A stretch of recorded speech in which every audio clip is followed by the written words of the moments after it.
Gods are omnipresent in ancient Greek epigram, and what I will present here today is just but a fraction of what I hope to become a larger project, one that will examine the use, evocation, and representation of gods in ancient Greek epigram.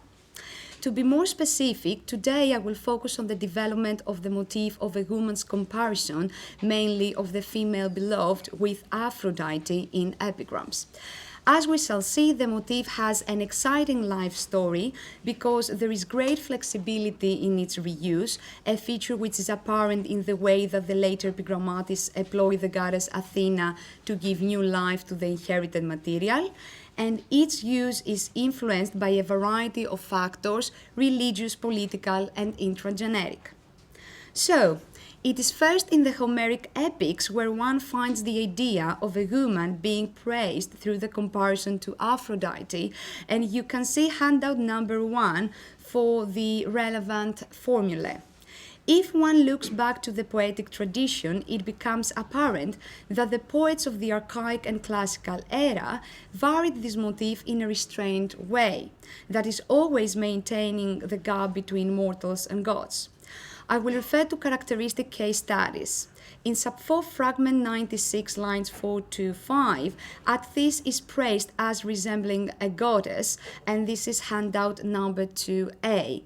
And in a fragment 31 lines 1 to 2, handout 2B, the man who sits opposite a woman and listens to her voice and laughter is blessed as being equal to gods. It is uncertain whether the phrase denotes that the man is blessed to see the girl or extols his ability to resist her attractiveness. In either case, it simultaneously praises the girl, as it is her beauty and charms that make the poetess to describe the man in such a way. In both case studies, the hyperbole is controlled as the statements are expressed as subjective thoughts and not objective, incontrovertible truths. In addition, the avoidance of comparison with identifiable goddesses, reflected in the use of a more vague phraseology, tones down further the hyperbole. The reason for this caution in the formulation of the praise lies in the religious consideration of Sappho's era, according to which expressing superiority over the gods would be profoundly dangerous because it would provoke their wrath. Sappho herself highlights the religious beliefs of her time when she says in fragment 96 lines 21 to 23, "It is not suitable for us to rival goddesses in loveliness of figure." Ibicus fragment 288 proves that similar modes of praise were also used for the male beloved, and this is handout number 3. Euryalus' seductive charms are commented on as the outcome of the cooperation of a number of deities. Ibicus, however, like Sappho, does not equate the boy either with Aphrodite or her attendants. The boy's beauty is definitely idealized, but he is not portrayed as competing with or excelling his patron deities. Moving on to the classical era and another genre, that is comedy, in Aristophanes' Ecclesiazuse 973-975, and this is handout number 4, Aegea's beauty is praised in a similar manner to Ibicus, as is associated with multiplied deities, but is not equated to and does not surpass her benefactors. Leaving now aside the poetic tradition and focusing more specifically on epigrams, I would like to remind us that during the first stages of the genre's development, as Catherine Gatzwiller has noted, Gnosis creates an indirect connection between the female devotees in some of her dedicatory epigrams and Aphrodite. In this way, the poetess toys with the idea of resemblance to the deity, as her epigrams clearly still reminds us the restrained modes of praise found in earlier poetry. And you can see a handout number 5A and B. In Anthologia Palatina 9332, Gnosis plays with the natural assumption that since Aphrodite is the goddess of seduction, and seduction is the trade of prostitutes, she and her devotees share the same qualities. The words Chrysou and the Dallon in line 2 hint at these shared characteristics. These adjectives create a triangular link between the goddess, the devotee, and the devoted object. At first glance, Chrysou and the Dallon refer to the statue, but Chrysou also encapsulates the goddess's beauty, which is mirrored in her statue. The adjective forms a very common characterization for Aphrodite, and also anticipates the explanation provided for the source of Polyarche's wealth. It was the beauty of her body that enabled her to make such an offering, and you can see line 4. Similarly, the adjective Dallon can both indicate the cunning nature of the goddess, whose figure the statue represents, and of Polyarches, who devoted it. Anthologia Palatina 6275 illustrates the dedication of another object that is of a handband. The adjective Daedalus in line 3, describing the object, creates a link with the Dallon in the previous epigram, and it can thus be considered to point towards the woman's crafty nature, a characteristic that she shares with Aphrodite. Moreover, the nectar used by the woman is said to be the same with the nectar that the goddess used to anoint Adonis' body. You can see Tuto in line 4. The hyperbole accentuates the praise of the sensual appeal of the dedicated object and incidentally implies that it is worthy of its recipient. It also praises Samitha, embellishing her with divine beauty and sexuality. So Samitha is indirectly linked to the goddess, but a clear boundary is maintained between them. If we move on to epigrams of the court poets, a survey of the relevant material will show that they mainly only associated the Hellenistic queens to Aphrodite and did not openly compare any other woman to the goddess. And you can see handout numbers 6A to D. Only in Anthologia Palatina 5194, and this is handout number 6E, composed either by Asclepiader or Posidippus, is a girl associated to Aphrodite, but again only indirectly. She is said to be a holy offspring in line 3, and there is no effort to present her as equal or superior to the goddess, as later epigrammatists will do. So the epigram is in line with the observed tendency in the work of the court poets not to employ Aphrodite for the beloved's erotic encomium. I find this narrow and highly specialized range of application of the motif within the work of the court poets very interesting. We are offered no explanation, but if we consider the poems in context, I suggest that it can be directly related to the proximity of these poets to the center of power and their role as disseminators of the Ptolemaic propaganda, especially at the first stages of the dissemination of the official propaganda, equating the Hellenistic queens with Aphrodite, and you can go back to the handout number 6A to D. The indiscriminate, random, and repeated comparison of ordinary mortals to the goddess could have the potential of diluting this propaganda. A linkage or equation of other females to the deity could be self-defeating. Outside the Ptolemaic court and later in time, we find the motif employed by Antipater of Sidon. I will focus on Anthologia Palatina 7218 that articulates the motif in an open, emphatic, and hyperbolic way, since Lais is praised as being more delicate than tender Cypris. This is line 2. The phrase obviously presents Lais as superior to the goddess. The fact that this is a sepulchral epigram enables this kind of exaggerated praise, since extravagant statements are a common feature of praises of the dead. Furthermore, line 5 limits the hyperbole of the praise, as the expression tinthnitin kytherian emphasizes Lais' mortality, stressing human limits and firmly binding her superiority to the human world. There is also a Scoptic element in the epigram which inevitably undermines the praise of her beauty. 2 points reduce Lais from a high-class courtesan to a simple prostitute, thus creating a melange of praise and satire. Firstly, in line 7, the use of onitin highlights the venality of Lais' divine beauty, and the idea suggests a slight underhand irony against her. Secondly, the phrase plucking her charms and mercenary favors is placed at the end of her comparison with Helen, and this seems to suggest that the reason why Lais had more suitors than the princess was the commercialization of her splendor. The last distich, characterizing her bed through the words panginon and doulin, degrades her to a common prostitute available to anyone who was able to pay. It is therefore Meleager who takes the most decisive step in the development of the motif within epigrams. I will refer only to the most representative example from his corpus, that is Anthologia Palatina 5.137, and this is handout number 8. In this epigram, within a purely erotic context, Heliodora is emphatically associated and metaphorically identified with Aphrodite, Grace, and Python.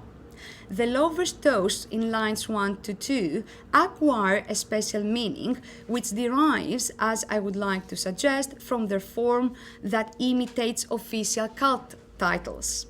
The phrase «Tas Pythous και Kypridous Iliodorας» mimics cult titles in which the names of queens and kings were placed in juxtaposition with that of a god to express identification with a specific deity. For example, we have the phrase «Arsinois Kypridos» in Posidippus. In the same spirit, the characterization «tas autas adilogou charitos» imitates cult titles where the name of the queen or king is fully repressed. This phraseology constitutes a hyperbolic praise of the beloved that apotheosizes Heliodora. She is metaphorically identified with them, combining their respective forces. This kind of praise stresses the lover's infatuation for her and highlights her preeminence in beauty and power to seduce. The phrase «Auta gar mie mi grafete Theos» in line 3 carries on this idea of Heliodora's apotheosis, and moreover the verb, both through its allusion to the act of writing and describing epigrams, implies the perpetuality of this goddess gains through Meleager's poetry. Garrison attributed the beloved's apotheosis to Meleager's erotic extremism that robs man of his reason, his independence, and his individuality. His explanation is useful for appreciating the effect of this kind of hyperbole, which underlines the lover's passion. However, I believe that the answer is to be found in changes that concern the religious practices of the Hellenistic era. As scholars have noted, at the latest from the 2nd century BC, ordinary men recently dead were offered cultic honors and were being spoken of as heroes.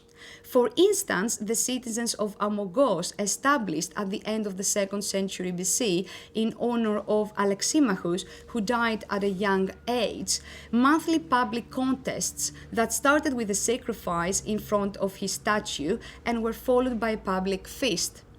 Also, Artemidorus from Pergae, after decades of services to the Therians and their deities, received after his death cultic honors appropriate to a hero. These case studies exemplify the broadening of the scope of people to whom cultic honors were offered. This change in cult practices could have enabled the relaxation of boundaries between mortals and immortals in poetry as well. In other words, the praise in poetry of a mortal as equal or superior to a god gradually stopped being connected with the idea of expressing disrespect towards the gods and impiety. Since by Meleager's time these new cult practices were well established and not a new phenomenon, this can explain how the poet could apotheosize the beloved. After Meleager, we find several epigrams where the beloved is equated or excels Aphrodite in beauty. Very interesting are those epigrams where the beloved is compared to other goddesses, including Python, the Charites. With these epigrams, later epigrammatists make their own contribution to the development of the motif, demonstrating their originality and creativity. Among these epigrams, most interesting are the ones that use Athena to create new twists to the motif's development. These poems belong to a larger epigrammatic group where the two goddesses are used as opponents for the exploration of several topics, including prostitution, love, the variations of the myth of Paris judgment. Really interesting in its handling of the goddesses, Aphrodite and Athena, is Rufinus 5.73, and this is handout number 9, where a man sees by accident a naked woman while she bathes and mistakes her for Aphrodite, asking not to be blinded. Here Rufinus draws on the myth of Tiresias, who was blinded by Athena when he accidentally saw the goddess bathing. What the poet does is to redirect a form of punishment which is connected in tradition to Athena to Aphrodite. Up until line 4, the epigram is based on the belief that gods punish those who see them naked without their consent. The last distich, however, transcends the boundaries between gods and mortals, since once the man realizes that he sees a mortal woman, he declares that her beauty is superior to that of Aphrodite. Rodoclea, he says, has despoiled the goddess. Therefore, although in lines 1 to 4 he tries to save himself from Aphrodite's wrath, he ends up uttering a praise that insults the goddess. This is lines 5 to 6. And so there is incongruity between the two distichs that reveals the epigram's comic undertone. What is more, as Regina Josello observes, the man's actions are in contradiction with his words. He declares that he is afraid that he will be blind, but he continues looking at the woman until he realizes that she is immortal. I now move on to the epigrams of Agathia's cycle. When discussing the motif's development during the Hellenistic era, we've seen how the motif developed in a flexible way to meet new religious contexts. We can observe similar uses of it much later in time in the epigrams of Paulus Silentiarius. Here it is interesting to see how Aphrodite and Athena become a much useful medium for the exploration of a topic which was at odds with Christian dogma and values, that is the description of sex scenes. For this use of the motif, let us see Anthologia Palatina 5.272, and this is handout number 10. Here the motif of the beloved's praise is intermingled with the description of the girl's sexual behavior. Although the epigram starts with a description of a sex scene, the lover touches the girl's breast, they kiss, he kisses her neck passionately, the erotic act is not consummated and the lover needs to control his sexual drive. This is expressed through the phrase "upo di Afrogenian olin elon," and this is line 3. Aphrodite's title is used instead of the girl's name in order to stress her beauty by alluding to Hesiod Theogony 196 and possibly to Apelles Anadyomene and its later imitations. At the same time, the man's failure to conquer the whole foam bore designates his failure to complete the sexual intercourse. In the last distich, Aphrodite is used in parallel to Athena, and Paulus inverts the Homeric formula "Doken Athene," which refers to abilities that the goddess bestows on her proteges. In the epigram, the girl's metaphorical devotion to the goddesses forms part of the portrayal of her competing urges. She has given herself half of herself to Aphrodite, line 5, and this means that she enjoys erotic foreplays with a lover. But she has given her other half to Athena, and this designates her refusal to lose her virginity. There may also be a more literal aspect in the use of the phrases referring to the parts of the girl's body that the man can enjoy. As Aphrodite is chosen because she is the goddess of love and sex, Aphrodite is employed because she herself was a virgin. Moreover, she was a martial goddess, and this aspect of hers squares well with the use of the word metaphors to describe the lover's attempts to conquer the girl. You can see Lison in line 2 and Helen in line 3. The epigram concludes by emphasizing the lover's emotional meltdown, which is the result of the girl's behavior. He exclaims that he is caught between the girl's patron goddesses, that is, between her competing urges. I conclude by referring to Julian of Egypt, Anthologia Palatina 7.599. This is handout number 11, which uses the two goddesses in a similar manner. In this epitaph, we have a dead woman who is eulogized by her tomb. The tomb identifies her with Aphrodite, ein Paphi Panomios, but stresses that only her husband could enjoy her. For other men, she was an unassailable Athena. This is lines 2 and 3. Her metaphorical apotheosis, she was identical to Aphrodite, praises her beauty, but her metaphorical equation to Athena stresses her fidelity. As in Paulus' epigram, the use of the war metaphor erimnotati matches Athena's identity as a war goddess. To conclude, I hope that the analysis of the above epigrams shows that we cannot draw a homogeneous picture for the development of the motif within the genre. On the contrary, there are factors that have influenced its application through the centuries. In addition, as we have seen, Meleager formed indeed the apex of its development during the Hellenistic era, but after him, the epigrammatists kept on varying the motif in new dynamic ways. The employment of Athena adds new interesting twists to an old motif. I believe that the selected epigrams speak for themselves, showing the richness of material that exists in the genre for understanding deeper the use of gods in Greek poetry. Thank you for the attention.